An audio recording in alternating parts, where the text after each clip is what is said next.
Hello friends, देखिए हम दाकंदो मेला सुलेम सराय नबीन मुबीन मुनेरा मंडी में गए थे देखने। वहाँ बहुत भीड़ थी और लाइट इतनी बढ़िया सजी हुई थी कि हम आपसे क्या बताएं। बहुत ही अच्छा मेला सजा हुआ था, लाइटिंग तो देखने वाली थी। बहुत सारे नए नए लाउड स्पीकर वगैरह भी लगे थे, कंपटीशन चल रहा था। फिर मेले में हमने थोड़ा बहुत सामान भी लिया क्योंकि भीड़ बहुत थी और गर्मी की वजह से कुछ मन भी कम हो रहा था, लेकिन बाद में बहुत अच्छी हवा चलने लग गई। फिर हमने थोड़ा सा सामान भी लिया।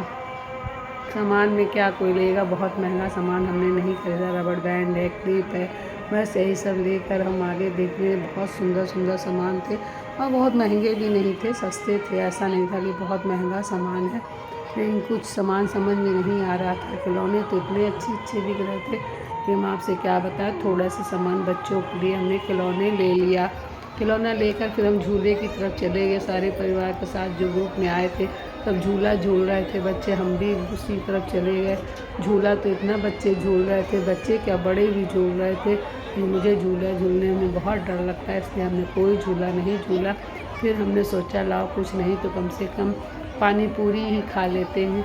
फिर हमने वहीं पास की दुकान पे देखा पानी पूरी बिक रही थी, फिर हमने उससे पानी पूरी खाया जो बहुत ही अच्छी बना के दे रहा था।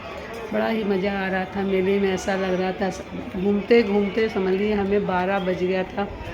कोई थकान नहीं हो रही थी क्योंकि भीड़ में कुछ पता ही नहीं चल रहा था कि हम थक भी गए हैं। फिर 12:30 बजे के करीब फिर हम लोगों ने सोचा चलो घर चले, लेकिन फिर भी कुछ लोग जो ग्रुप में थे वो जाना ही नहीं चाहते थे क्योंकि वो झूला झूल रहे थे। तो झूला झूलने में उनको इतना अच्छा लग रहा था, बच्चे थे तो उधम कूद कर रहे थे। वाले जो बच्चे कूदने वाला झूला नहीं होता, उसे क्या बोलते हमें नहीं पता। फिर देखा कि फिर आइसक्रीम खाई हमने। फिर एक चौकी निकली थी हनुमान जी की, बहुत अच्छी लग रही थी। उसे देखने के लिए थोड़ी देर हम रुके, फिर हम वहाँ से सीधे अपने घर चले आए। राधे राधे।